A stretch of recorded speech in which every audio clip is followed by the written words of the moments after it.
Okay, Beyond the Gates fans, we are closing out another week with episode 38. And yes, I am getting this review out pretty early today because I figured, well, it's Friday. Let me go ahead and knock it out of the ballpark. Not a stellar episode like it blew me away. I think I speak for the majority of the fan base when I say that my favorite part was Pamela bringing to Danny's attention what we've all been saying. Come on, girl, open a modeling agency. And I love the idea and the fact that it's finally been brought up. Oh, a close second would definitely be Anita reminiscing to Naomi about the good old days when she was in a group and even when she sang solo, but more specifically, the feeling of being on stage with her group mates and whatnot. That was just wonderful. But yeah, I'm giving this one a solid 7 out of 10 though. While it wasn't like a blowout Friday cliffhanger where it's like, oh my God, but it did a good job of moving the story along and building up what looks to be an exciting week starting on the 21st. So before moving forward, please take a moment. As always, it is appreciated if you just hit the thumbs up button, hit subscribe. Remember, I'm trying to get the numbers on this video on this channel up. Follow me on social media. Links are in the description below. And hit the notification bell and select all. That way you're up to date whenever I post content on the channel. So, where to start with this? So let's knock out the Vanessa and Nicole stuff first. They're basically sitting over at, Nicole's house. And Vanessa came by to RSVP in person for the big anniversary party coming up. But then, Nicole kind of not so subtly brings up Joey and her legitimate concerns about her friend and her tendency to, well, basically run after anything she thinks is attractive. And when it comes to Joey, he's a very powerful man who, I think one of my favorite lines of the episode is, boys tell fibs, men tell lies, or something like that. I'm an idiot for not writing it down, but it was a great line. And Vanessa admits to having feelings for Joey. And it's blowing my mind because Nicole brings up, her thing about having all these other men on the side. Yet, this woman last episode with a straight face was about to break down because she thought Doug was having an affair. Are you freaking kidding me? Come on now. So, in any case, the conversation does kind of take a turn where Nicole and, brings up like, wait, why are you talking to Shanice about your husband? Well, she mentions how he's been overworking and, I'm kind of concerned for him too. And that's pretty much all there is to say about these two. Now, when it comes to Joey, we go over to the casino, and this dude is mad because his favorite addict isn't at the table digging a hole deeper for himself. And thankfully, Randy continues to ask the question we've been asking for a while. Okay, so you say you don't want, Doug's money and whatnot. It's because Joey, he has a master plan. Like, I don't care what a surgeon makes. I'm planning to make 100 times more than that, because of what I can get through him. And I want his wife, not in the way you think, but the fact that she's in the realtor and what she's a realtor and, sells houses for millions and whatnot. All I need to do is dig. And I'm glad they finally explained it. So essentially, he wants Doug to dig himself into a hole so deep he has no other choice but to get his wife to help him out. And by doing so, it will be a debt so huge, the only way to repay it is doing what Joey wants, and essentially is give him the books, that way he can run money through her business. Essentially, that's what it boils down to. And Randy's job is to get, his ass down here. So he gets on the phone to call Doug later in the episode, but Doug makes it clear that he's done. Look, I know, wait, you were the one trying to tell me to stay away? It's Joey, isn't it? I know what's going on here. Look, tell him I'm working. And I'm working hard. I don't know somehow, some way I'm going to pay all the money I owe back, and that'll be it. I'm not coming back down there. So Joey basically says, well, you couldn't do it. I had to go down there myself. And don't tell anybody about my plans because how's your ex and your kid doing? They're good. Let's keep it that way. Because, hey, Randy, I'm not going to hurt you. It's just that you're going to wish I did hurt you. Basically, if you rat on me in my plan, your life is going to be a living hell. Essentially what it boils down to.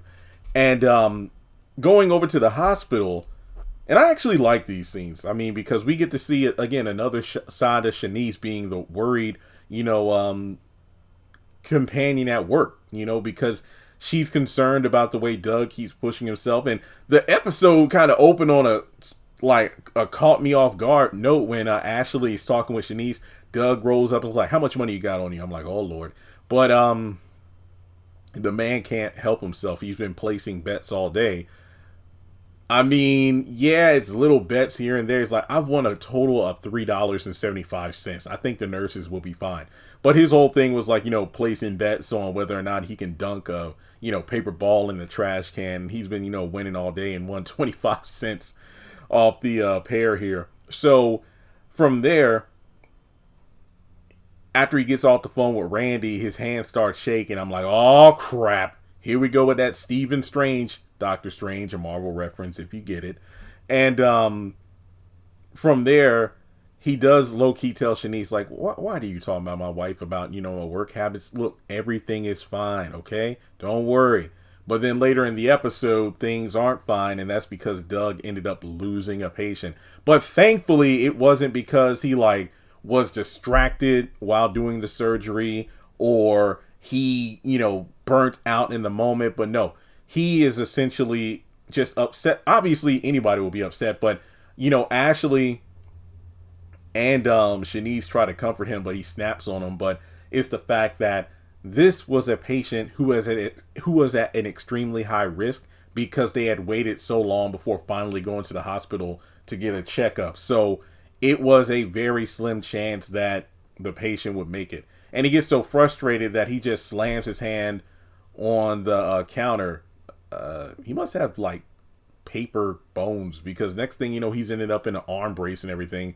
And Shanice's like, look, it could have been worse. It's just that, you're going to be out of commission for a little bit. You won't be able to do surgeries, but maybe this is for the best. And when Doug thinks he's talking to, another doctor who gave him the brace in the first place, it turns out that it's Joey. And he's like, ooh, well, this isn't good, is it? Essentially meaning like, oh, well, if you can't do surgery, then how are you going to make money to pay back the bets? And I bet I bet this is how Joey gets Doug to go back to the casino. Well, if you can't make money on your job, then I guess the only thing you can do is to bet some money, try to win yourself out of the hole you're currently in. That's how I feel he's going to get him back down there. So, let's see here. Okay, everything else is in relation to the Duprees. So Naomi comes over to Vernon and Anita's, and Anita is playing on the piano. It sounds lovely as always. And from there, she talks to her grandmother about the whole situation involving the lawsuit. How at first it was for justice, but she reevaluated the fact that she was really kind of doing this for herself in a way that would stick it to Bill for what, he did to the family. But, Anita comforts her that, hey, I'm glad everything worked out the way it's supposed to. You're able to help with, another person doing the case. But you guided it in a way where the settlement will be fair for all parties involved. And in terms of your relationship with Bill, they're still figuring it out. So from there, that's when it leads to Anita reminiscing about the good old days and the fact that when you're getting on stage, essentially it just hits different. And it was just so wonderful. You could tell this woman misses the stage. And from there, Naomi plans a fun night for her mom, because it's like, you know what? We need to do something for my mom. With everything going on, let's just have a good night where we can have a good time together. And they plan on going to Uptown.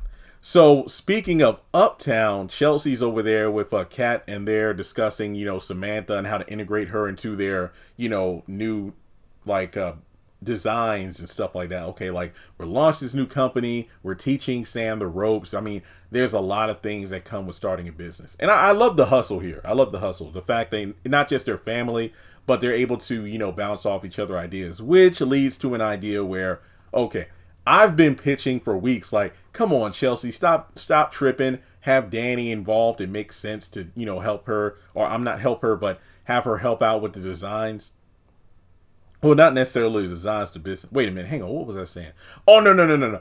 I was saying for the past week or so, look, Chelsea, just don't be Sam's manager. Why don't you let your mom do it and you focus on your business with Kat? And hey, here's a great idea. Once you and Kat have a good number of designs and whatnot out there, you can have Samantha model them and everything could work out. It's like, of course, Danny would be putting that momager energy into Samantha, whereas you could do your boss chick thing with Kat, and then you can kind of like work together when it comes to promoting. So, hey, so Kat actually has the idea of making Danny, head of marketing because look, she's a go-getter. She doesn't take no for an answer. She has experience.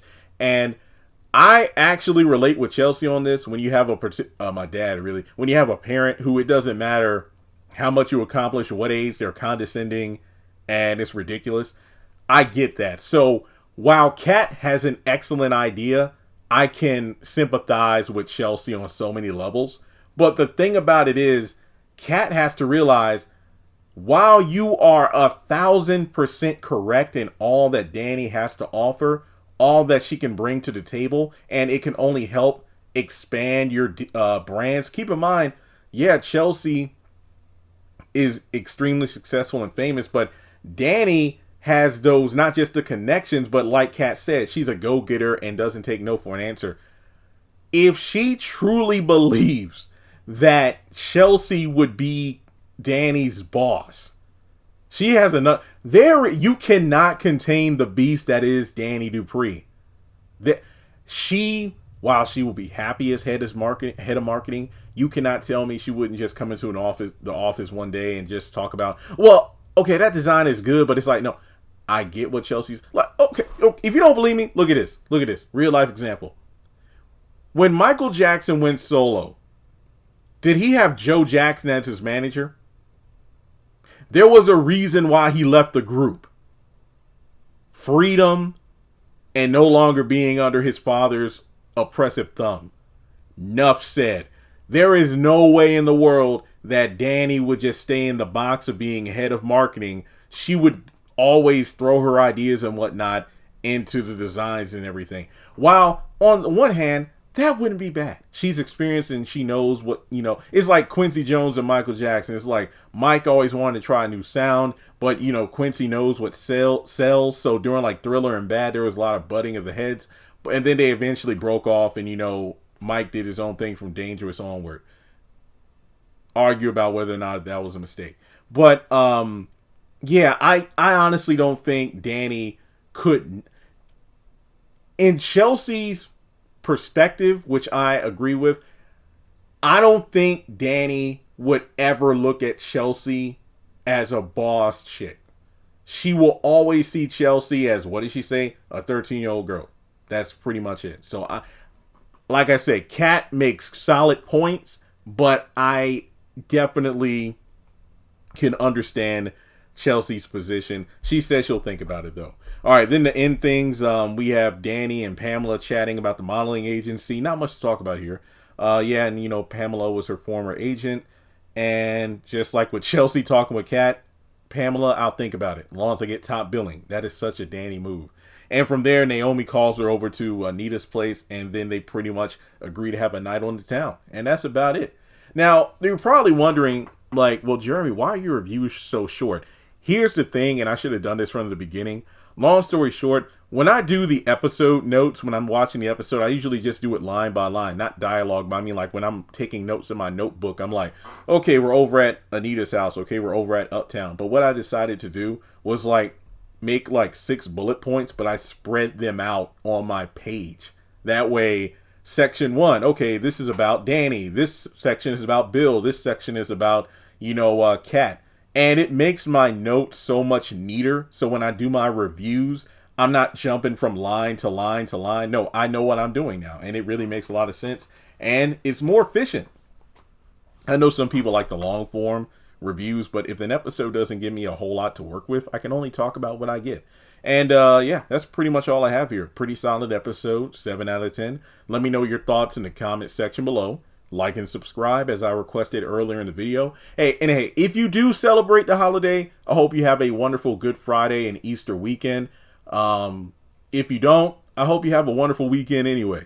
So with that being said, I will catch you all next week with Beyond the Gates episode 39. And that's it. Take care.